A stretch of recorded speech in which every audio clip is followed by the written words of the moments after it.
हम मुश्किलों से क्यों डरें? ज्यादा से ज्यादा क्या होगा? कुछ नहीं होगा तो एक नया तजुर्बा होगा। आधा गिलास भरा हुआ है, आधा खाली है। उसकी पूरी नजर उस खाली में है। कुछ लोग अस्तित्व की लड़ाई लड़ रहे हैं, कुछ लोग इसलिए कर रहे हैं कि जो गिलास खाली है ये मेरा पूरा भर जाए। हर व्यक्ति दूसरे के भले के लिए सोच रहा हो तो देखिए पूरे संसार में कितनी खुशी होगी। इस शरीर का जो मृत्यु का समय है वो उत्सव का समय है। नए कपड़े जो मिलेंगे उसके लिए खुशी होनी चाहिए कि दुख होना चाहिए। नमस्कार, स्वागत है आप सभी का एक बार फिर से how to live happy life, ये जो सीरीज़ है इसमें हम लोग समय समय पर कुछ ऐसे अनुभवों को लेके आते हैं जो जीवन से निकल के आते हैं और जो सच्चाई की तरफ ले जाते हैं हमें और खुशहाली की तरफ ले जाते हैं हमें। ऐसा ही एक अनुभव हम आपके साथ आज फिर शेयर करने वाले हैं डॉक्टर आमोद कुमार सचान के माध्यम से। सर, बहुत बहुत स्वागत है आपका। थैंक यू, नमस्कार। हम मुश्किलों से क्यों डरें? ज़्यादा से ज़्यादा क्या होगा? कुछ नहीं होगा तो एक नया तजुर्बा होगा। लोग बहुत डर के जीते हैं। क्यों जीते हैं पता नहीं है। जिसको देखते हैं वो दुखी दिखाई देता है और पूछो तो ठीक है, बस कट रही है, बस चल रही है लाइफ, लेकिन कहीं भी संतोष दिखाई नहीं देता। क्या वजह है इस दुखी होने की? ऐसा है कि सारी मानव सभ्यता दुख में, दर्द में है, परेशानी में है, भय में है। दुनिया के सारे देशों के लोग, और किसी को यही नहीं पता कि ये दुख है क्यों। अगर बहुत छोटी भाषा में बताएं, बहुत सिंपल भाषा में बताएं तो एक एग्जाम्पल देता हूं। एक गिलास में पानी है, उस गिलास में आधा गिलास भरा हुआ है, आधा खाली है। जिसका वो गिलास है उसकी नजर उस आधे भरे में भी नहीं है, उसकी पूरी नजर उस खाली में है और उस खाली को भरने के लिए भयंकर जतन कर रहा है वो, और उसके लिए सारे जितने तरीके के विकर्म हो सकते हैं सब कर रहा है। वो भर भी नहीं रहा, और जो विकर्म कर रहा है उसके और साइड इफेक्ट्स पैदा हो रहे हैं और परेशानियां बढ़ती जा रही हैं। बहुत सिंपल तरीके से इस समय एक बड़ा क्लासिकल युद्ध चल रहा है पूरी दुनिया में। एक युद्ध चल रहा है ईरान, इजराइल और अमेरिका का। एक युद्ध चल रहा है सोवियत रूस और यूक्रेन का। और छोटे छोटे युद्ध इन सब में शामिल हैं। पूरे के पूरे गल्फ कंट्रीज उसमें शामिल हो गए। इराक शामिल हो गया, सऊदी अरेबिया शामिल हो गया, यूएई शामिल, वो सब उसमें शामिल हो गए। पूरा यूरोप शामिल हो गया, और बाकी जितने कंट्रीज है, कैरेबियन कंट्रीज, वो भी शामिल हो गए। खाड़ी देश सब पूरे के शामिल है। और एक तरीके से किसी को नहीं पता ये क्यों हम कर रहे हैं। कुछ लोग इसलिए कर रहे हैं कि जो गिलास खाली है ये मेरा पूरा भर जाए। कुछ लोग अस्तित्व की लड़ाई लड़ रहे हैं कि जो मेरा भरा है वो बच जाए। दुखी दोनों हैं, परेशान भी दोनों हैं, लेकिन करने के अलावा, ये इसके अलावा उनको कुछ नहीं लगता कि हमारा जीवन जीने का कुछ और ही तरीका है। एक पल के लिए सोचिए कि पूरा संसार एक साथ बैठा हो, एक जगह बैठा हो, हर व्यक्ति दूसरे के भले के लिए सोच रहा हो, इनका कैसे भला हो जाए, इनका कैसे भला हो जाए। तो देखिए पूरे संसार में कितनी खुशी होगी। सब एक दूसरे की मदद करेंगे। अभी आप देखिए थोड़ा सा ही काम है, जो समुद्र का जो हिस्सा है, हॉर्मुज वाला जो नेक है, अब उस नेक से सभी लोगों का सामान, पूरे गल्फ कंट्री के सारे देशों का सामान, तेल, गैस और चीज़ें सब उसी से जाती थी, और उसी से उन देशों के लिए और सामग्री जाती थी। कितने आराम से चल रहा था, सब सुखी थे। पूरा गल्फ कंट्री जितने कितने रिच हो गए हैं, कितना धनवान हो गए हैं, कितना एफ्लुएंस है, हमने सब व्यक्तिगत आंखों से देखा। अब इसका अमेरिका के अंदर ये पैदा हुआ कि इस गल्फ कंट्री में जो भी पैसा आ रहा है ये पैसा मुझे मिलना चाहिए। ये बेकार की अवधारणा है। सब मुझे मिलना चाहिए, सबका मिलना चाहिए। तो उसने सब जगह अपने में सैनिक अड्डे बना दिए, और उन सैनिक अड्डों में इस नाम से कि मैं आपकी सुरक्षा प्रदान करूंगा, और उसका शोषण करने लगा। वो भी सोचे कि चलो कुछ पैसा चला जाता है, जैसे एक्सटॉर्शन मनी की तरह वो भी पे करने लगे अमेरिका को। लेकिन इस सब करने में ना अमेरिका का तभी पेट नहीं भरा, तो उसने फिर वेनेजुएला पे अटैक कर दिया। अटैक करके वहां पर कब्जा किया, भाई यहाँ के जितने रिसोर्सेज सब मेरे कब्जे में आ जाए। उसके बाद ईरान पे हमला कर दिया कि ईरान का जितना स्रोत है वो अपने आप आ जाए। अब अगर आप देखें तो ये मेरा अपना व्यक्तिगत अनुभव है, मैं समझता हूँ ज़्यादातर लोग, पूरे ग्लोब के लोग उससे सहमत होंगे कि ईरान के अंदर ताकत किस बात की है, क्या है उसका जिसकी वजह से इतना ताकतवर सिद्ध हुआ। क्योंकि उसके अंदर सबसे खास बात है मानवता, वो मानवीय गुणों से भरा हुआ है। वो हर बार पूरे 40 साल से 79 से लेकर के आज तक उसने कभी किसी के ऊपर अटैक नहीं किए। लोगों ने उसके ऊपर अटैक किए, लेकिन कभी किसी के ऊपर उसने अटैक नहीं किए, और बिल्कुल शांतिप्रिय रहकर रहना चाहता है वो। और ईश्वर की अवधारणा में तरीका कुछ भी हो, ये लोगों का भटकाव है कि वो शिया है कि सुन्नी है कि हिंदू है कि मुसलमान है, इसका कोई महत्व नहीं है। लेकिन ईश्वर को पूरी तरह समर्पित है और अपने देश को उसी ईश्वर की अमानत समझते हैं, उसके लिए सब कुछ करने को तैयार है, और मरने को भी मरना नहीं समझते हैं, उसको भी शहादत समझते हैं कि मैं अपने देश के काम आया।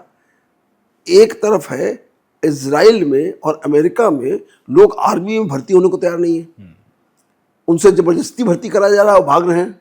एक तरफ वहां के छोटे छोटे बच्चे, लड़के, स्त्रियां सब आर्मी में भर्ती होने को तैयार कि मुझे भी मौका मिले, मैं देश के लिए कुछ शहादत दे दूं। ये है सत्य मनुष्य के गुण। तो वो जिस वजह से जीत रहा है, वो मिसाइलों और रॉकेटों की वजह से नहीं जीत रहा, वो जीत रहा है अपने पूरे उस कमिटमेंट की वजह से जो ईश्वर के प्रति समर्पण है उसका। लोग इसको तमाम और तरीके से देखेंगे, लेकिन मेरा देखने का तरीका यही है कि वो सारी की सारी कौम ईश्वर के लिए समर्पित है। आप लोग जब कोई युद्ध होता है, अक्सर क्या देखा जाता है, युद्ध जब होता है तो पलायन करते हैं लोग, दूसरे देशों में चले जाते हैं, और दूसरे देशों में जाकर के वहां पर रिफ्यूजीज की तरह उनकी संख्या बढ़ जाती है। ईरान में जस्ट इसका उल्टा है। जो लोग सुरक्षित जगहों में हैं, अमेरिका में है, ईरान में है, यूरोप में है, जो जहां सुरक्षित जगह में है, वो लोग वहां आ रहे हैं कि अब देश में विपत्ति आई हुई है, मुझे भी उसका मौका मिलना चाहिए सेवा करने का। इसको कहते हैं ईश्वरीय गुण। ये है वो गुण जिससे आदमी संतुष्ट रह सकता है, जो आदमी सुरक्षित जगह पे है और मरने को तैयार है। इस शरीर का तो नाश होना ही होना है, ये शरीर तो बना ही इसीलिए है। इसको आप कितने दिन कल्टीवेट करेंगे, लेकिन यदि काम आ गया, दूसरों के लिए काम आ गया, तो उससे बढ़िया कुछ नहीं होता। आज ही मैं देख रहा था कि ईरान ने जितने हमले किए हैं, उन हमलों में हर बार नोटिस देके हमला किया है कि अगर आप ये करेंगे तो मुझे ये करना पड़ेगा। अगर आप बच्चों के स्कूलों में, अस्पताल में कोई हमला करेंगे तो मुझे ये काम करना पड़ेगा। मैं आपके सारी कंपनीज जितने, इनके सारे दफ्तर नष्ट कर दूंगा, माइक्रोसॉफ्ट के, गूगल के, ये सब मैं नष्ट कर दूंगा अगर आप मेरे यहाँ इस तरह हमले करेंगे। अब इसमें कहाँ गलती है उसकी? और इसमें वो जीत रहा है। उसने, हरमुज ने कहा, यस, वही लोग इससे पार हो पाएंगे। कितना बढ़िया उसका स्टेटमेंट, जो लोग मेरे मित्र होंगे। वो ये तो नहीं कह रहा दुश्मनी करो, वो कह रहा मित्रता करो। आप, हम गलत हो, हमको गलत बताओ, और उन सारे देशों को आने जाने की परमिशन दे रहा है। जो मेरे ऊपर हमला कर रहे हैं उनको कैसे परमिशन दूं? ये जो और वहां के गल्फ कंट्रीज हैं, उन सबसे कहता है, इन लोगों ने जब हमला कर रहे हैं, अमेरिका ने क्या किया, डिवाइड एंड रूल किया कि उन लोगों के सबके घर में जाके अपने अड्डे बना दिए, सैनिक अड्डे बना दिए, और उन अड्डे से उन पर कंट्रोल करने लगा, और उसके बदले उनका दोहन करने लगा। तो ये कहता है सब हमको मिलकर रहना चाहिए, हम सब अगर मिलकर रहें तो हमारे अंदर क्या दिक्कत हो। यही आवश्यकता है हम सब लोगों को। एक मैं आपको बहुत अच्छा एग्जाम्पल देता हूँ, आपने वो भी सुना होगा। एक बार देवताओं और असुरों का एक सम्मेलन था, तो उसमें भोजन करने की व्यवस्था की गई। सब लोग भोज बुलाए गए, डिनर पे जैसे बुलाते हैं, लेकिन उसमें एक कंडीशन रख दी गई, और वो कंडीशन ये थी कि कोई भी व्यक्ति अपने हाथ से जब खाना खाएगा तो उसके हाथ में एक पट्टी बांधी गई कि इस पट्टी बंधी होगी, आपको तभी खाना है। कैसे कैसे आप खाएंगे, आप जाने। तो दोनों हाथ में पट्टी बांधी गई। अब हाथ ये मोड़ नहीं सकते। तो अब आप जब हाथ मोड़ नहीं सकते तो आप जब उठाएंगे, ये आपने उठाया, अब उठाए यहाँ तक गया गया ऐसे सीधे करते करते, उसका तो मुड़ेगा ही नहीं। ऐसे ऐसे करते करते गया, वो ऐसे, ये ऐसे फेंका, ऐसे किया, कुछ ना कुछ उन्होंने पूरा कोशिश करी किसी तरह उनके मुंह में हाथ चला जाए, और पूरा खाना कोई नहीं खा पाया। एक आध और किसी के मुंह में चला गया हो तो चला गया हो धोखे से, बाकी सब खाना वहीं पर गिर गया, फैल गया। ये असुरों की सभा थी। देवताओं ने क्या किया? देवताओं ने बड़ा सिंपल, इससे बढ़िया कुछ हो नहीं सकता है, जो निरंकारी मिशन में होता है वही किया। उन्होंने भोजन उठाया और दूसरे को खिलाया, इधर भोजन उठाया दूसरे को खिलाया, दूसरे ने दूसरे को खिलाया। सारे लोग तृप्त हो गए, एक भी भोजन नहीं फैला, और सबका काम हो गया। ये है ईश्वरी गुण, और ईश्वरी गुण ही मनुष्य के गुण हैं। तो अगर हम उन सारे गुणों को धारण करते हैं कि हम यदि दूसरे के लिए जीना सीख जाते हैं तो मेरा जीना सहज हो जाता है। बिल्कुल भी किसी भी तरीके से आपको उसके लिए असहजता नहीं होती है। लेकिन यही हम सब गए भूल। इसीलिए हर पल हम दुख में हैं, दर्द में हैं, परेशानी में हैं, बीमारी में हैं और भय में हैं। ये भी नहीं आता ठीक से कि हम इसका निवारण कैसे करेंगे, तो भयग्रस्त रहते हैं 24 घंटा। और जितना जितना ये प्राकृतिक नियम है कि जितना जितना हम दूसरे के कष्ट के लिए काम करेंगे उतना उतना दुख मुझे मिलेगा, और जब दुख मिलता है तो मैं ब्याज के मिलता है, बिल्कुल सही बात है। ब्याज सहित मिलता है। तो इसलिए याद रहे कि हम जब दूसरे के बारे में, देना तो दूर रहा, सोचना भी नहीं चाहिए कतई, हर पल। कभी कभी युद्ध क्षेत्र में आपको जब ऑफेंस करना होता है, कभी कभी ऐसा है कि मान लीजिए आप जज की कुर्सी में बैठे हैं, तो कोई अगर क्राइम करके आएगा, आपको सजा देनी है, तो आप तब तो नहीं कह सकते मैं नहीं सजा दूंगा, क्योंकि मैं बैठा हूं, मैं तो कल्याण का काम करूंगा, क्योंकि दंड विधान के तहत उसको वो सजा देनी है। तो उसके लिए भी आपके हृदय में करुणा होनी चाहिए, दंड देते समय भी करुणा होनी चाहिए। क्योंकि ऐसा नहीं है कोई दुर्बुद्धि व्यक्ति कभी एक बार भी अगर सोच ले कि मैं ठीक हो जाऊं तो ठीक हो सकता है। वाल्मीकि का उदाहरण कि उंगली मार से महाऋषि बने, छोटे मोटे ऋषि ने महाऋषि बने वो। और ये कोई भी व्यक्ति कभी भी बदल सकता है, कैसे बदल सकता है। बिल्कुल सही कहा सर। अमेरिका के कॉन्टेक्स्ट में अगर हम बात करते हैं तो थोड़ा सा अपने आध्यात्मिक और दर्शन से अगर उसको जोड़ के देखते हैं तो मुझे वो लाइन बड़ी मुफीद लगती है कि बुलंदियों पर पहुंचना कमाल नहीं होता, बुलंदियों पर ठहरना कमाल होता है। और इसका उदाहरण मैं दूंगा एक नौकर से। मुझे वो काफ़ी समसामयिक लग रहा है कि एक घर में, एक अमीर घर में एक नौकर काम करता था और मालिक बहुत भरोसा करता था उसके ऊपर कि ब्लाइंड बिलीव करता था। उसको पैसे दे दिए, जाओ तुम पेट्रोल भरवा दो, जाओ तुम सब्ज़ी ले आओ, जाओ तुम ये ले लो, जाओ तुम वो ले लो। नौकर को आदत लग गई चोरी करने की। वो उसमें से, क्योंकि मालिक ब्लाइंड बिलीव करता था, तो वो कुछ ना कुछ उसमें से हर बार 100-500 100-500 100-500 करके उसमें से चुराता रहता था। धीरे धीरे करके नौकर जब पैसे चुराने लगा तो उसके पास पैसे होने लगे कुछ मात्रा में, तो मिसयूज शुरू हुआ। उसके कुछ शौक शुरू हुए जो महंगे महंगे शौक थे। अब पैसा उसको रूटीन से मिलता था, खर्च करता था अपने ऐशो आराम के लिए। एक टाइम पर मालिक को जब पता चला कि ये पैसे चुराता है तो उसने वो उसका कट कर दिया और उसको नौकरी से निकाल दिया। लेकिन उसकी आदत तो वही थी, ऐशो आराम की आदत उसको लग चुकी थी, उसका एक लाइफ का स्टैंडर्ड बन चुका था, तो अब उसको तो मेंटेन करना है उसको। फिर उसके लिए उसने और दूसरे काम करने शुरू किए उसको स्टैंडर्ड को मेंटेन करने के लिए। और उधर में गया, चोरी किया, ये किया, ठगी करी, ये किया, वो किया। सेम अमेरिका के साथ है। अमेरिका ने जिस तरीके से पूरे विश्व स्तर पे अपने आप को स्टैब्लिश किया है, उसको दिख रहा है संसाधन चाहिए, उसके खर्चे बहुत हैं, उसको अपने लोगों का लाइफस्टाइल उस तरीके से मजबूत बना के रखना है। अब वो क्या करे? अब वो आग दिखा रहा है लोगों को, दूसरे देशों को नीचे डाउन कर रहा है, उनके संसाधनों को लूट रहा है, क्योंकि अपने आप को स्टैब्लिश करना है। अगर नीचे गया तो फिर वो विश्व स्तर पे जो है उसकी धूमिल हो जाएगी छवि। तो अपनी छवि को जो कि छवि नहीं है, मतलब ऐसी कौन सी छवि कि आप दूसरे को मैं हिला आपको के। मैं आपको अपनी आंखों देखी बताता हूँ। जी। 1998 में मैं अमेरिका गया, पहली बार गया। जी। उसका तो बहुत बार जा चुका हूँ। जी। तो जो फ्लाइट थी वो एयर फ्रांस की फ्लाइट थी। तो चार्ल्स डिगॉल एयरपोर्ट है फ्रांस का, पेरिस का। तो उस पेरिस के उस एयरपोर्ट में हाल्ट होकर के फिर फ्लाइट चेंज होती है। ज़्यादातर सभी कंट्री जो अपनी फ्लाइट चलाते हैं वो सारे देशों से लाते हैं अपने फ्लाइट और अपने देश में उतारते हैं अपनी राजधानी में, और वहाँ से उतार के फिर बाकी देशों में ले जाते हैं। तो उससे कनेक्टिविटी पूरे वर्ल्ड की हो जाती है। ये सभी एयरलाइंस वाले करते हैं ऐसे। तो जो एयर फ्रांस है तो उनका पेरिस है, तो पेरिस सबको ले जाते हैं। जैसे जो दुबई की एमिरेट्स है वो सबको दुबई ले जाती है, और लफ्थांसा है वो अलग अलग जगह के लोग ले जाते हैं। तो जब मैं उतरा वहाँ तो एक चीज़ मैंने देखी, एक लेडी थी और वो लेडी जो है वो स्मोक कर रही थी, और वो पब्लिक प्लेस में बिल्कुल एकदम बीचों बीच स्मोक कर रही थी। और स्मोक करके जो उसने हरकत करी, that was very something very surprising. उसने वो स्मोक करने के बाद वो सिगरेट ज़मीन पे गिराई और उसको ये पैर से मसला, and then somebody objected hesitantly, we are the Americans, we are the world leader. That was the arrogance I saw in 1998। And उसके बाद मैं बहुत बार गया हूँ।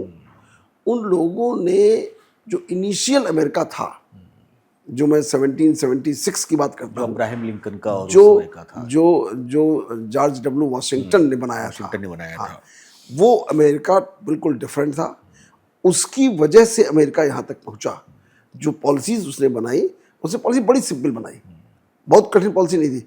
उसने कहा हम पूरे वर्ल्ड के जो इंटेलेक्चुअल्स हैं उनको इनवाइट करेंगे, उनको सहूलियतें देंगे कि हमारे देश में आए, उनको सिटीजनशिप देंगे, और उस जो फैसिलिटी चाहिए उनको काम करने के लिए वो फैसिलिटी क्रिएट करेंगे। तो पूरे अमेरिका में अच्छी अच्छी यूनिवर्सिटीज़ बन गई, पूरे जितने नोबेल लॉरिएट्स थे वर्ल्ड के सब वहाँ पहुँच गए, और सब ने नए नए आविष्कार करना शुरू किए। उसके बाद जब वो पहुँचे तो सब्सिक्वेंटली पूरी और देशों से भी, थर्ड वर्ल्ड कंट्रीज से भी, और बाकी चाइना से भी, सब जगह से वो इंटेलिजेंट लोग भी वहाँ माइग्रेट कर गए जो उनकी कंपनियों को प्रोपोगेट कर सकते थे। इन सब के कारण अमेरिका बना। अमेरिका अपने आप नहीं बना, इस बात को आगे आने वाली जनरेशन्स भूल गई। उन्होंने सोचा ऐसा कि मैं पैदाइशी बड़ा आदमी हूँ। अमेरिका ने सिर्फ दो काम किए हैं बस, जिसका कोई काम नहीं किया। पहले आज से 2000 से पहले की बात है, उस समय उसने सबसे ज़्यादा हथियार बनाए, और वो हथियार पूरी दुनिया में बेचने काम किया। उन हथियारों को बेचने के लिए उसकी रिक्वायरमेंट थी कि दुनिया में लड़ाइयाँ हों, तो उसने लड़ाइयाँ क्रिएट कराई, और क्रिएट करने में उससे उसने पैसा पैदा किया। उसके बाद जब नेक्स्ट आगे चल करके ये सेकंड वर्ल्ड वॉर के बाद में जब पेट्रोल और ये क्रूड ऑयल जब ये इम्पोर्टेंट हो गया पूरे वर्ल्ड में, तो इसने मैनिपुलेट करके उसको पेट्रोल डॉलर में कन्वर्ट कर दिया कि सभी लोग जो अमेरिका से व्यापार करना चाहते हैं वो पेट्रोल डॉलर में व्यापार करेंगे, और अल्टीमेटली करते करते डॉलर अमेरिकन एक इंटरनेशनल करेंसी बन गई, उसका वर्चस्व हो गया। लेकिन जो काम उसने पूरी दुनिया में किया वो बहुत ही गलत काम किया, और सबके संसाधनों को दोहन करने का काम किया। उस समय तक सिर्फ रशिया था, यूएसएसआर था, और अमेरिका था। दो ध्रुवों में पूरी दुनिया बटी हुई थी। चाइना इंडिया की तरह बहुत गरीब कंडीशन होता है। चाइना का तो ग्रोथ सिर्फ पिछले 25-30 साल की है। मैं चाइना भी गया हूँ, कई बार गया हूँ। चाइना की जो अंदर की जो वर्किंग है वो उनकी बहुत ही बढ़िया है। उन्होंने अपने देश को सेवा भाव से खूब ग्रो किया है, खूब रिसर्च करी। उन्होंने बाहर की रिसर्च पर बेस नहीं रहे, उन्होंने अपनी सारी रिसर्च करी। टेक्नोलॉजी में आए तो उन्होंने माइक्रोसॉफ्ट, गूगल, इन सब के बदले अपने गूगल बनाए, अपने माइक्रोसॉफ्ट बनाए, अलग अलग नाम से बनाए, और वो पूरा इंडिपेंडेंट है पूरे वर्ल्ड से। खाली जैसे इंडिया है, इंडिया टोटली डिपेंडेंट है अमेरिका पर, इस टेक्नोलॉजी पे। हमारी अपनी कोई टेक्नोलॉजी नहीं है, और उसने जान लिया कि एक समय ऐसा आएगा जिस समय इसी टेक्नोलॉजी से मारे जाएंगे। उसने सब पूरी डेवलप कर ली। रसा ने उसने अपनी पूरी डेवलप कर ली। बाकी कंट्रीज सब अमेरिका पे डिपेंडेंट है। अगर सब लोग डेवलप करते हैं, क्योंकि ये जितनी टेक्नोलॉजी है उसमें ज़्यादातर 50% से ज़्यादा इंडियंस डेवलप करी है ज़्यादातर, और ये और बाकी चाइनीज़ है।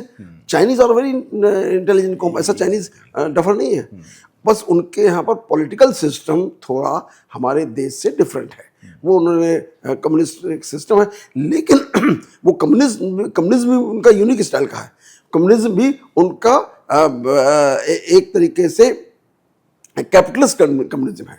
मतलब वहाँ पर कुछ बड़े बड़े घराने हैं जो पूरे बिजनेस पे कंट्रोल करते हैं, सबको अपॉर्चुनिटी देते हैं जितने नीचे के लोग हैं, और सबसे काम मिलता है। तो लेबर वहाँ सस्ता है, उतना ज़्यादा नहीं देते, लेकिन हर आदमी पास रोजगार है, हर आदमी के पास आमदनी है, हर आदमी अच्छा है, और फैसिलिटीज जो इंफ्रास्ट्रक्चर है उनका बिल्कुल टॉप क्लास का है। इसमें अभी मैं 2 महीने पहले ही गया था। चाइना का इंफ्रास्ट्रक्चर अमेरिका के इंफ्रास्ट्रक्चर से 1% में 19 नहीं है, 1% इंफीरियर नहीं है, गुड क्वालिटी है। बाकी सब देश की समस्या है कि कुछ पार्ट उनका ऐसा अभी भी है जो कि बिल्कुल आदिकाल की तरह से है, लेकिन 90% से ज़्यादा एरिया उन्होंने पूरी तरह इवॉल्व कर लिया है। और ये बात जितना बढ़िया उसने समझा कि वर्ल्ड को आने वाले समय पे क्या चाहिए, उस पर भी उसने कब्जा किया। फॉर एग्जांपल जो चिप बनाने वाली सेमीकंडक्टर्स हैं, सेमीकंडक्टर्स में जो रेयर अर्थ मटेरियल्स हैं जिससे ये बनते हैं, वो सबसे ज़्यादा चाइना ने इवॉल्व करे, और आज पूरी दुनिया चाइना पे डिपेंडेंट हो गई है। अमेरिका भी सेमीकंडक्टर्स चाइना वियतनाम वहीं से खरीदता है, चाइना और वो जो उनका पूरी कंट्री जितनी है, तो वो सारा का सारा सामान उसने बनाया और पूरी दुनिया को एक्सपोर्ट किया और अपना दबदबा बना लिया। इतना वर्ल्ड वार हो रहा है इस समय, वर्ल्ड वार ही एक तरीके से देख लीजिए जितने कंट्री, लेकिन चाइना के ऊपर डेंट नहीं है, क्योंकि वो सेल्फ सफिशिएंट है, सब कुछ उस पैदा कर रहा है, वो कतई किसी पर डिपेंडेंट नहीं है। और अगर ये कभी इंटरनेट भी कटे ना, हमसे अभी ईरान का ही थ्रेटनिंग है कि मैं सारे केबल काट दूंगा, सब केबल समुद्री रास्ते हाँ, से जो समुद्री रास्ते से जा रही है, तो सारी केबल कट जाएगी, तो एयर से थोड़ी चलाएगा, सेटेलाइट से थोड़ी चलाएगा सब। तो सारे जो अमेजॉन है, माइक्रोसॉफ्ट है, मैसेजिंग गूगल है, प्रणाली सब जितनी भी है, सब OTT वगैरह गड्ढे में आ सब जाएंगे। लेकिन ये बात उन लोगों ने अच्छे से करी, और मैं इसको बहुत अच्छा मानता हूँ। जो भी व्यक्ति देशभक्ति के लिए काम करता है, देश के लिए समर्पित होता है और मानवता के कल्याण के लिए काम करता है, वो सब अच्छे लोग हैं, उसमें कोई बुराई नहीं है। और आज देखिए, एक लालच, जिस लालच की बात हम लोग बार बार अपने पॉडकास्ट में कहते हैं, उस लालच के कारण आज अमेरिका किसी गत का नहीं बचा। उसके देश के लोग तो उसको धिक्कार रहे हैं, विदेश के लोग तो उसको धिक्कार रहे हैं, पूरे जो उसके फॉलोअर्स थे सारा का सारा यूरोप सब छिटक के अलग हो गया है, उनका थर्ड वर्ल्ड कंट्रीज पहले से अलग हुए। तो इस तरीके से ये सिर्फ, और अगर आप इसको समझें गहराई से, तो ये उसी मानवीय गुणों की जो कमी है उसके कारण हुआ है। जो मानवीय गुण, जो प्रेम और करुणा, दया, शुभ भावना, शुभकामना, सबके कल्याण का भाव, ये भाव अगर हो तो ऐसा ना होता। और अल्टीमेटली चाहे जितनी आप ग्रीड कर लीजिए, ग्रीड का अंत दुख है। इसलिए एज ए इंडिविजुअल लेवल पर भी हमको ग्रीड से मुक्त रहना चाहिए। ठीक है, थोड़ी बहुत आवश्यकताएं, जरूरत है, उनके लिए जितना काम करते हैं, जितना मिल जाए, खुश रहना चाहिए। ऐसा नहीं है कि हम सब पूरा कर लेंगे तभी हम खुश होंगे, इससे कभी खुशी नहीं आने वाली। बिल्कुल सही कह रहे हैं सर। और दूसरा ये लगता है कि एक समय होता है किसी भी व्यक्ति का, किसी भी समाज का, किसी भी देश का रिटायरमेंट का। ये उदाहरण मेरे दिमाग में आया, कल एक छोटी सी सभा थी, उसमें एक रिटायर्ड आईएएस आए हुए थे। तो रिटायरमेंट के बाद मैंने जितने भी ये जो बड़े बड़े अफसर हैं, रिटायरमेंट के बाद इनकी मैंने लाइफ बिल्कुल दूसरी देखी है। क्योंकि एक जब समय होता है तो उनके पास नौकर चाकर, गाड़ियाँ, पावर, पैसा, सब कुछ होता है, चारों तरफ चकाचौंध होती है। लेकिन जैसे ही वो कुर्सी से उतरते हैं, उसके बाद की दुनिया बिल्कुल अपोजिट होती है। फिर ना उनके पास लोग दिखाई देते हैं, ना उतना महिमा मंडन, ना इतना सब सब पूरा राजकाज, सब खत्म हो चुका होता है। तो उनका बड़ा उदासीन सा चेहरा, लोग भी उनको उतना इज्जत नहीं दे रहे हैं, आइए सर बैठिए, ना खड़े हो रहे हैं उनके आने पर, बगल में कुर्सी पड़ी है, बैठ गए। तो एक ये स्थिति होती है कि भाई या तो आप वहाँ पर बना के चलिए कि भाई ठीक है, हमारा वो समय था, हमने उसको भी स्वीकार किया, हमारा ये समय, हम इसको भी स्वीकार करेंगे। इसी तरीके से इंटरनेशनल लेवल पर कुछ देश हैं, जैसे जर्मनी का हम एक उदाहरण लेते हैं, वहाँ पर जो औसत आयु है लोगों की वो काफ़ी ज़्यादा है, हैप्पीनेस का जो रेशियो है वो काफ़ी ऊपर है। वहीं पर अमेरिका है, वो अभी एक अलग ही पड़ाव पर है, मुझे लगता है कि उसका डाउनफॉल भी जल्दी आएगा जिस तरीके से ऊपर जा रहा है। इंडिया थोड़ा सा एवरेज उसमें रहता है, ठीक है, जैसा है वैसा है, ठीक है, खुश है। तो इन उदाहरणों को देने से मेरा जो अभिप्राय था सर वो ये था कि अगर आपका अच्छा समय है तो बहुत ज़्यादा खुश होने की आवश्यकता नहीं है, जैसा कि हर बार आप ये हमें लर्निंग्स देते ही रहते हैं, और बुरा समय है तो बहुत ज़्यादा दुखी होने की भी ज़रूरत नहीं है। एक अपना एवरेज एक मानसिक स्तर अगर आप बना के चलते हैं तो लाइफ मेरे ख्याल से ज़्यादा हैप्पीली आप जी सकते हैं, ज़्यादा अच्छे तरीके से आप रह सकते हैं। तो इस बारे में थोड़ा-सा हमें बताएँ? देखिए, सबसे आसानी से समझने वाली बात यह है कि सारे दुख का कारण अटैचमेंट है, आसक्ति है। हाँ। और जितनी ज़्यादा आसक्ति होगी उतना ही दुख है। आसक्ति क्या है कि हम ये चाहते हैं जो कुछ है मेरे मन का हो, मन का किसी का हो नहीं सकता है। और मन क्या है, मन क्या चाहता है, क्योंकि मन अधीन हो गया है शरीर के, तो शरीर की अनुसार, डिमांड के अनुसार वो काम करता है।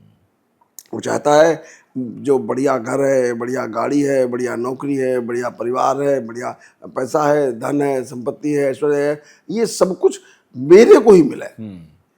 और और खाली इतने से नहीं मेरे को था, उसके बाद उसका ये होता है कि नहीं दूसरे को बिल्कुल न मिले। अगर मेरे को मिल भी जाए तो भी वो संतुष्ट नहीं होता, और वो कहता और चाहिए और चाहिए और चाहिए, और उस और चाहने में जो इकट्ठा कर लेता है उसके लिए अहंकार पैदा होता है, और उसकी रक्षा के लिए दुनिया जान के पाप करता है कि अब जो आ गया है ये छूट न जाए, कहीं छूट न जाए। तो जो आ जाता है उसका भी इंजॉयमेंट नहीं कर पाता कि उसको भी अच्छी तरह समझ ले कि हाँ चलो मिला है, ये एक कप चाय मिली है, तो इसका भी रसद नहीं कर पाता है, उसको भी इंजॉय नहीं कर पाता। नहीं, ये चाय ऐसा ना हो कल चाय ना मिले तो आज ही चाय और इकट्ठा कर लो, और पूरे शहर की इकट्ठा कर लो।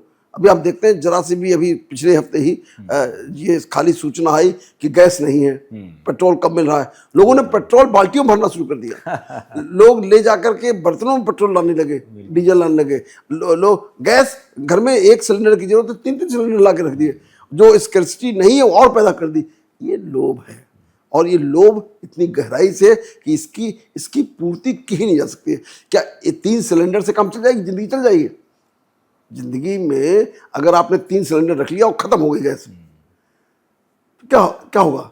तभी खत्म होगा। तो सबको बांटो, सबको मिले। जब खत्म होगा तो सबका इकट्ठे खत्म होगा, ठीक है, इकट्ठा ही खत्म होगा।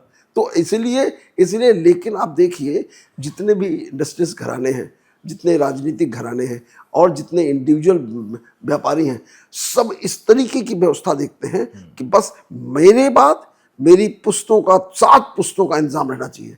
अपना भरोसा नहीं है, और 7 पुस्तक तक की व्यवस्था कर लेके चलते हैं, और उसको संग्रह करने में अपार दुख का संग्रह कर लेते हैं, अपार दुख का संग्रह कर लेते हैं। ये चीटिंग, वो बेईमानी, वो घपला, वो परेशानी, मतलब अनोइंगली अनोइंगली जाने कितना कर लेते हैं, और उसके बाद लोग इकट्ठा हो जाते हैं, दुश्मन ढेर सारे बन जाते हैं। तो इनको दूर करने के लिए सबसे अच्छा तरीका है कि आप हृदय में जो है खुश रहें, आपसे हर काम इस भाव से करें कि क्या ईश्वर मुझसे अपॉर्चुनिटी दे रहा है कि मैं और लोगों की सेवा कर सकूं, और उस सेवा से अपने आप को खुश रख सकूं। क्योंकि कोई चीज़ इकट्ठा कर लेने से, संग्रहित कर लेने से, और उसके पीछे आसक्ति पैदा करने से कोई सुख मिलने वाला नहीं है। मैंने तो अपने जीवन का यह ध्येय बना रखा है। इसका मतलब ये नहीं अकर्मण्य हो जाना। इस बात को अष्टावक्र ने बहुत अच्छी तरह कहा है जी। अष्टावक्र में बहुत बार याद इसलिए करता हूँ कि अष्टावक्र ने बड़े प्रैक्टिकल तरीके से जीवन जीने के तरीके बताया कि जीवन आपको समझना होगा कि मैं ये शरीर नहीं हूँ, मैं मन भी नहीं हूँ, ये दोनों मेरी प्रॉपर्टी है, और ये दोनों मेरे अनुसार चलने चाहिए। ये जो खेल चल रहा है जीवन धारा का, ये जीवन धारा का खेल एक चलचित्र की तरह है। रात में सपने की तरह आता है, दिन में जागृत अवस्था में ये भी लगता है कि ये सजीव है, लेकिन ये भी निर्जीव है। ये इसका भी अस्तित्व नहीं है। ये सब सपना, ये भी एक दिन का सपना है। वो रात भर का 6 घंटे का सपना होता है, 8 घंटे का सपना होता है, ये 100 साल का सपना है। इसको इसी तरीके से देखो, बिल्कुल एकदम डिगो नहीं, अडिग होकर के एक चलचित्र के पर्दे की तरह देखो। उन्होंने उसके कंपैरिजन किया कि पर्दे की तरह नहीं है, उसके ऊपर सब कुछ हो रहा है, लड़ाई झगड़ा मार पीट सब कुछ हो रहा है, लेकिन आप स्थिर हैं क्योंकि आप दर्शक हैं। आप एक दूर से दृष्टा की तरह बिहेव कर रहे हैं। जब उसमें इन्वॉल्व हो जाते हैं, जैसे सिनेमा हम लोग देखने जाते हैं, अब क्या होता है, अगर हम थोड़ी देर भी इन्वॉल्व हो जाते हैं तो अगर जैसा दृश्य आएगा वैसा वो उसके साथ दुर्व्यवहार कर रहा तो Reactions आते रोने हैं लगेंगे, वैसे। हंसने लगेंगे, कॉमेडी होगी तो हंसने लगेंगे, मारपीट होगा सिहरने लगेंगे, जोश वो आने सब लगता है कि सच में हो रहा है, और वही बत्ती चली जाए सब गायब। एक सेकंड में चला जाता है। बहुत तेज ड्रामा चल रहा है, बिल्कुल हाइपर ड्रामा चल रहा है, और चलते चलते सडनली बत्ती चलेगी। तो इस जीवन की बत्ती ही भी ऐसे ही किसी दिन सडनली जानी है। जिसको हम सच समझ रहे हैं वो भी ऐसी बत्ती बंद हो ये जाएगी, ड्रामा कभी भी बंद हो कभी सकता बंद हो है। सकता है, और उसका समय भी तय नहीं है। इसलिए क्योंकि उसका समय इसलिए नहीं तय क्योंकि मैंने कभी प्रयास ही नहीं किया कि उस समय को हम जान सकें। क्योंकि अगर हम जागृत हो जाएं सब मेरी इच्छा से होने लगेगा, जीना भी इच्छा से होने लगेगा, और मृत्यु भी मृत्यु भी इच्छा से होगी। क्योंकि मृत्यु शरीर की होनी है, आत्मा की तो मृत्यु होनी नहीं है, उस चेतना की मृत्यु तो होनी नहीं है। तो अगर हम चेतना की मृत्यु नहीं होनी तो हम सजीव तरीके से शरीर छोड़ेंगे, और जब सजीव तरीके से शरीर छोड़ेंगे तो वो एक खुशी का पल होगा। इसके लिए बहुत सारे ऋषियों ने भी कहा है, इवन मॉडर्न समय में ओशो ने कहा है कि मृत्यु, इस शरीर का जो मृत्यु का समय है वो उत्सव का समय है। उत्सव का क्योंकि उस समय हम इस शरीर अपने को कपड़ों छोड़ को करके बदल रहे हाँ होते हैं, कपड़ों चोला बदल रहे अब होते नए कपड़े मिलेंगे, तो नए कपड़े जो मिलेंगे उसके लिए खुशी होनी चाहिए कि दुख होना चाहिए। और आजकल देखिए सब लोग दुखी होते हैं। अब तो खैर स्थिति वहाँ भी बदल गई है कि जो बचे हुए लोग हैं वो दुख कम लोभ में ज़्यादा देखते हैं। ये प्रॉपर्टी किसको मिल रही है, वो घर किसको मिल रहा है, वो मकान किसको मिल रहा है, वो ये किसको बिल क्या लिख गया है, इसी की ज़्यादा रहेगी। तो वो भी नहीं अब रह गया। ओशो के कम्यून में ये प्रचलन था कि जब भी किसी की मृत्यु होती थी, जितने लोग वहाँ रहते थे वो सब लोग नाचते गाते ढोल पीटते हुए एकदम उत्सव की तरह उसको विदा करते थे। कोई दुख नहीं मनाता था किसी भी तरीके का। तो यही सत्य है। अगर जीवन का उत्सव मनाना है तो जीते जी भी और शरीर छोड़ने के बाद भी सिर्फ उत्सव के बारे में रहिए, तो आप हमेशा उमंग उत्साह में रहेंगे।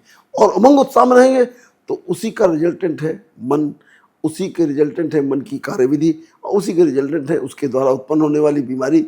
या तो हम स्वस्थ रहेंगे या बीमार रहेंगे। तो जब हम तनाव में रहेंगे, जब हम चिंता में रहेंगे, जब हम भय में रहेंगे, जब हम दुख में रहेंगे, तो बट नेचुरल है हमारा कॉर्टिसोल बढ़ेगा, हमारे जितने हैप्पी हार्मोन्स जो घटेंगे, ऑक्सीटोसिन, सीरोटोनिन सब घटेगा, डोपामिन, और हम मैक्सिमम अमाउंट ऑफ कॉर्टिसोल बनाएंगे, मैक्सिमम हाइपरग्लाइसीमिया होगा, डिस्लिपिडीमिया होगा, एथेरोस्क्लेरोसिस होगी, और फिर एथेरोस्क्लेरोसिस के बाद जो आर्ट्रियोल्स का नैरिंग शुरू होगी तो पूरे शरीर की नैरो करके और सारी नाना प्रकार की विभिन्न प्रकार की बीमारियां के आपको दर्शन कराएगी, जो सब हम आईसीयू में रोज देखते हैं। ओशो की आपने बात करी। ओशो का मुझे एक कोट और बहुत अच्छा लगता है, इसी से संबंधित है वो, कि अगर आप ढंग से जिए तो आप ढंग से मरेंगे। बिल्कुल। अगर आप खुशी खुशी अपना मैं जीवन जिए इसको इस तरीके से तो कहता हूं, आप खुशी खुशी मर सकते हैं। आपको जागृत अवस्था में शरीर छोड़ना है। जागृत अवस्था का मतलब है मैं शरीर है, मैं पूरा जीवन मैंने जिया, आनंद में जिया, और मैं अब शरीर छोड़ रहा हूँ, खुशी खुशी छोड़ रहा हूँ। इसलिए छोड़ रहा हूँ, अब ये शरीर पुराना हो गया, इसको बदलना आवश्यक है, अब ये शरीर काम नहीं कर सकता है, इसलिए छोड़ रहा हूँ। तो कोई दुख नहीं है। और जब हम इससे इतनी आसक्ति कर लेते हैं, इसी बात के लिए 99% लोग भयभीत हैं, हे भगवान क्या होगा जब मृत्यु आएगी, क्या करेंगे, आगे क्या होगा, बाकी सबका क्या होगा। आप यात्री हैं, बाकी सब सह यात्री थे, जिनको आप अपना बिल्कुल निकट समझ रहे हैं वो भी सह यात्री हैं आपके। और आपकी यात्रा पूरी होगी तो आप जाएंगे, तो खुशी खुशी जाइए, सबको खुशी बांट के जाइए।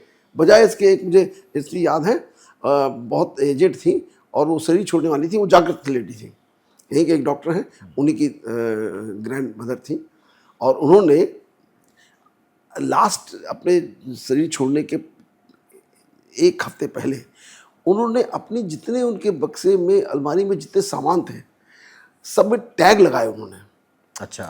टैग लगा के ये कहा कि ये वाला सामान अच्छा है, ये इस बहू को दे देना, इस बेटी को दे देना, इस बच्चे को दे देना, और सारा सामान वो डिस्ट्रीब्यूट करके, और उसका तुरंत ही 1-2 दिन के अंदर वो शरीर त्याग दिया उन्होंने। इसको कहते हैं जागृत मृत्यु। उनको कोई भय नहीं था कि हमको शरीर छोड़ना है। और बहुत सारे हमारे ऋषि मुनि हुए, उन्होंने शरीर छोड़ने के लिए कतई 1% भी भय नहीं।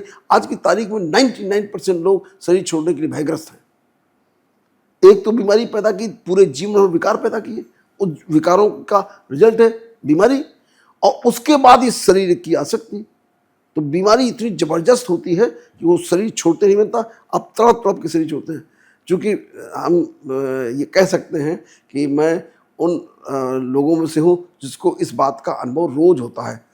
अस्पताल के अंदर, आईसीयू के अंदर रोज़ देखता हूँ लोगों के, उनके भाव को पढ़ता हूँ, उनके मन के भाव को पढ़ता हूँ, उनके परिवार के लोगों के मन के भाव पढ़ता हूँ, और दोनों को देख कर के एहसास होता है कि कितने इन लोगों ने गलत तरीके से जीवन जिया, और उसका रिजल्ट है कि आज भी ये स्थिति है। क्योंकि शरीर छोड़ना एक एक एक एक एक तरीके का, जैसे जीवन जीने की कला है वैसे मरने की कला है। तो जिसको मरने की कला आ जाती है वो जीवन जी भी सकता है, और जिसको मरने की कला नहीं आती वो जी भी नहीं सकता है, वो हर पल मरता है। बल्कि इसको अगर उल्टा कहें कि जिसको जीने की कला आ जाती है, वो मरने की कला भी जान ही जाता दोनों है। एक दूसरे के सिनोनिम पूरक है, हैं, दोनों पूरक एक दूसरे के सिनोनिम है। बिल्कुल। एक आखिरी प्रश्न आपसे और पूछने का वो आ रहा है कि ये जो दुख है, क्या ये एक तरीके से संक्रमण है? क्योंकि मैं देखता हूँ कि अगर एक दुखी व्यक्ति बैठा हुआ है तो दूसरा दुखी व्यक्ति भी अपने आप को दुखी सा फील करने लगता है। अगर 4 दुखी आदमी बैठे हैं तो एक खुश आदमी भी वहाँ पर जाके अपने आप को उदासीन ही फील करता है। अगर दुख संक्रमण है तो इस संक्रमण से कैसे बचा जा सकता है? मैं आपको 2 एग्जाम्पल देता हूँ। जी। अभी 2 दिन पहले हमारे बहुत ही करीबी थे, करीब 90 वर्ष की आयु थी, उनका यही डेथ हुआ, और मैं उनके घर में मिलने गया। मैं यूजुअली जब कभी ऐसी घटना होती है तो मैं ऐसे समय का चुनाव करता हूँ जिस समय भीड़ ना हो, क्योंकि भीड़ में दिखा करके जाने से कोई फायदा नहीं है।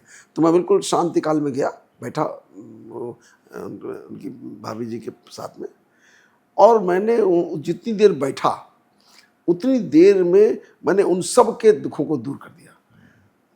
उनके घर में किसी के चेहरे में कोई दुख नहीं था।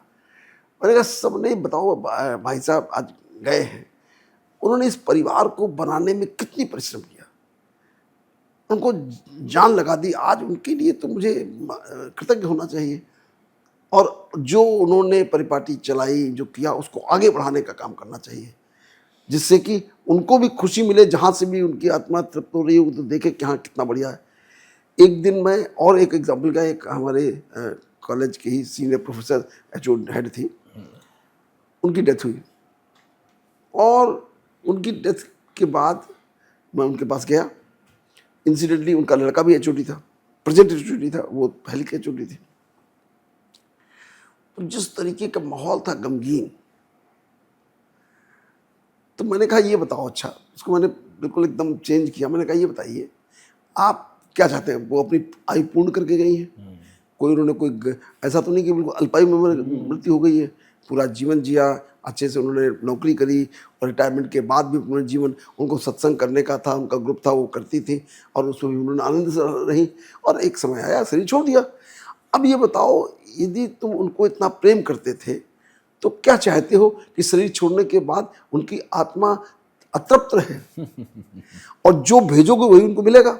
अगर यहाँ बैठ करके विलाप करोगे तो वो दुखी आत्मा के पास, दुखी जो फ्रीक्वेंसी है थॉट्स की, वो वाली नेगेटिव वाली जाएगी, जो जाएगी तो उनको भी परेशान करेगी। तो अगर हम चाहते हैं कि जो डिपार्टेड सोल है, ये वो यदि खुश चाहते हैं कि उसको भी सुख मिले, शांति मिले, हम जब भी कहते हैं ना ओम शांति लिखते हैं, कहाँ कोई डिपार्टेड सोल है उसकी आत्मा को शांति मिले, हम जो भेज रहे हैं अशांति भेज रहे हैं, और कहते हैं कि शांति मिले, रेस्ट इन पीस बोलते हैं। तो कैसे मिलेगी? हम कर क्या रहे हैं? तो हम वहां भी मृत्यु के समय भी, मृत्यु के बाद भी हम उल्टा काम करते हैं, जीवन भर तो करते ही करते हैं। बिल्कुल। तो अगर जीवन को समझ जाएं तो शायद मृत्यु के बाद ये काम नहीं करेंगे, मृत्यु के बाद भी उसके लिए प्रार्थना करेंगे। और जितने भी, आपको एक और चीज़ बता दें, ये बहुत इंपॉर्टेंट एस्पेक्ट है, कि जितने भी हमारे समाज में कर्म कांड बताए गए हैं, गरुड़ पुराण का पाठ कराते हैं, और तमाम तरीके की लेक्चर्स देते हैं, गरुड़ पुराण में दिए हुए हैं कि मृत आत्मा के साथ क्या क्या उनको पढ़ना चाहिए। वो मृत आत्मा के लिए नहीं बताए जाते हैं, वो उन लोगों के लिए बताए जाते हैं जो जीवित हैं, कि आपको जीवन कैसे जीना है, इसलिए गरुड़ पुराण बताया जाता है। और गरुड़ पुराण में वो सारी सिखाई दी जाती है कि जीवन कैसे जिया जाए। वो उन्होंने तो जी के चले गए वो, लेकिन वो भी अब नहीं करते। अब मैंने तो पिछले जब से हमने होश संभाला होगा जाते हैं, अब तो पहले तो 13 दिन का प्रयोजन होता था, और उन 13 दिनों में गरुड़ पुराण होता था। गरुड़ पुराण पर एक कोई ब्राह्मण आते थे और गरुड़ पुराण पढ़ते थे, और वो बाकी लोगों, घर के लोगों को सुनते थे। और उसका एक पर्पज़ यही था कि इन 13 दिनों में सब लोग ये समझें जीवन क्या है। वो कोई कर्मकांड नहीं है, जीवन के बारे में समझें कैसे जिए। तो उसको कट शॉर्ट करके वो शांति पाठ कर दिया गया है। और शांति पाठ भी नहीं, वो बस एक दिखावा है। बाकी पब्लिक आ रही है, नमस्कार कर रही है, फूल चढ़ा रही है, भोजन कर रही है, जा रही है। किसी से कोई लेना देना नहीं है, किसी को कोई मतलब नहीं है। कि मैं हमेशा जब भी इस तरह की बात होती है तो मैं हमेशा एक बात कहता हूँ कि उस समय उस डिपार्टेड सोल के व्यक्तित्व और कृतित्व के बारे में विस्तार से चर्चा होनी चाहिए। उन्होंने जीवन में क्या पाया, जो पॉजिटिविटी पाई उसको आगे की जनरेशन समझे और आगे ले जाए। ये है उस मीटिंग का पर्पज, जो अब कहीं नहीं दिखाई देता, कभी भी नहीं दिखाई देता है। सब जगह सिर्फ विलाप ही विलाप, क्योंकि उन्होंने भी पूरे जीवन विलाप किया, आप भी पूरे जीवन विलाप कर रहे हैं, चलते समय विलाप कर रहे हैं। तो विलाप से विलाप का रिजल्ट ही मिलेगा, बिल्कुल दुख ही मिलेगा, कोई सुख तो मिलेगा नहीं। तो हमको अपने पूरे कंसेप्ट को बदलना होगा और हमें जो जीते जी चाहिए वह मरने के बाद भी हमको अपेक्षा रखनी चाहिए। बिल्कुल सही कहा सर आपने। निश्चित रूप से खुश रहने के लिए कुछ ना कुछ तो कवायद करनी ही पड़ती है, करनी भी चाहिए, करनी ही पड़ेगी इवन। और खुश रहने का सबसे सिंपल फार्मूला मैं रिपीट कर रहा हूँ, बार बार करता हूँ, आज फिर रिपीट करता हूँ। यदि आप खुश रहना चाहते हैं, जो कि हर व्यक्ति चाहता है, तो उसको सवेरे सवेरे ये प्रार्थना करनी चाहिए और पूरे दिन इम्प्लीमेंट करनी चाहिए प्रार्थना कि जो भी व्यक्ति मेरे जीवन में आए उसको खुशी मिले और दूसरों की खुशी में खुश होना सीखिए। अगर आप दूसरों की खुशी में खुश होना सीख जाएंगे तो आपके जीवन में अपार खुशी भर जाएगी। ये ब्रह्मांड का नियम है। बिल्कुल सही कहा सर आपने। और निश्चित रूप से हम ऐसा जब करते हैं अपने दैनिक जीवन में तो उसका जो प्रतिफल है वो हमें मिलता भी है, उसका प्रभाव हम महसूस कर सकते हैं। और इन सब सद्विचारों के जब हम उसमें रहते हैं तो दायरे में रहते हैं तो निश्चित रूप से बहुत ही निर्भर और बहुत ही लाइट फील करते हैं, थोड़ा सा हैप्पी फील करते हैं। और ये हम चाहते हैं कि हमारे दर्शक भी लाइट फील करें, हैप्पी फील करें। तो इसके लिए एक छोटा सा काम करना होगा, जैसे कि मैं हर पॉडकास्ट में आपसे एक बार ज़रूर रिक्वेस्ट करता हूँ, आज भी कर रहा हूँ, कि हमारा जो आमोद फाउंडेशन का चैनल है उसको यूट्यूब पर, इंस्टाग्राम पर और फेसबुक पर ज़रूर सब्सक्राइब करें। इससे आपको निश्चित रूप से लाभ मिलेगा। और जैसे कि डॉक्टर साहब हर बार अपने अनुभवों के आधार पर हमें कुछ ना कुछ सिखाते हुए यहाँ से जाते हैं, तो आज फिर हमने बहुत सारी चीज़ों को डॉक्टर साहब के अनुभवों के आधार पर समझा, जाना, सीखा। अगले पॉडकास्ट में हम फिर कुछ नए मैं चीज़ों एक चीज और रिपीट करना चाहता हूँ। यदि कोई दर्शक किसी व्यक्तिगत समस्या को यदि चाहते हो उसके सोल्यूशन मिले तो वो जो आमोद फाउंडेशन का जो व्हाट्सएप ग्रुप है उसमें अपनी समस्या लिख के भेज सकते हैं और उसका समाधान इन्हीं पॉडकास्ट के माध्यम से भी दिया जा सकता है। और यदि कोई व्यक्तिगत भी बात करना चाहता है तो मैं इस सेवा भाव से ही चला रहा हूँ ये फाउंडेशन, मैं व्यक्तिगत रूप से भी उसका जवाब देने का प्रयास करूँगा। बिल्कुल, डेफिनेटली। तो जैसे कि सर ने कहा, आप अपने सवालों को, अपने सुझावों को हमारे साथ शेयर कर सकते हैं, किसी भी प्लेटफॉर्म पर, इंस्टा पर कर सकते हैं, फेसबुक पे कर सकते हैं, यूट्यूब पे कर सकते हैं। तो आज के लिए दर्शकों बस इतना ही। अगले पॉडकास्ट में हम डॉक्टर साहब से एक बार फिर से बात करेंगे। तब तक के लिए नमस्कार। नमस्कार, थैंक यू।